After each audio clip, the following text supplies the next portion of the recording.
স্টেডিয়ামের হাজারো দর্শক নিঃশব্দ, স্কোরবোর্ডের সমীকরণ কঠিন, শেষ বল, শেষ ওভার, প্রতিপক্ষের জন্য হৃদয় স্পন্দন বাড়ানোর সময়।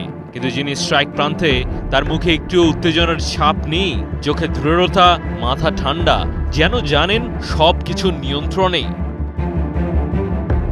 এটাই মহেন্দ্র সিং ধোনি, বিশ্ব ক্রিকেটে যিনি পরিচিত ক্যাপ্টেন কুল নামে।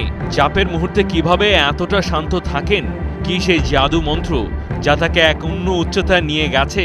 কিভাবে এমনটা করলেন, সেই রহস্য ফাঁস করলেন ধোনি।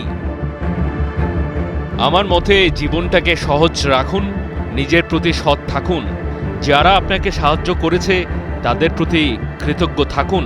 সবসময় এটা ভাবা বন্ধ করুন, আমার আরও চাই।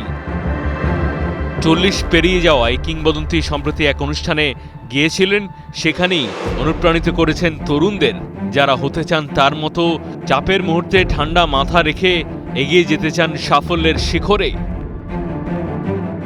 সেই অ্যাপ লঞ্চ অনুষ্ঠানে ধোনির কথায় বিদায়ের আভাস থাকলেও সরাসরি কিছু বলেননি, তবে তার বার্তায় যেন ফুটে উঠেছে জীবনের প্রতি তার দৃষ্টিভঙ্গি। চাপ নয়, কৃতজ্ঞতা।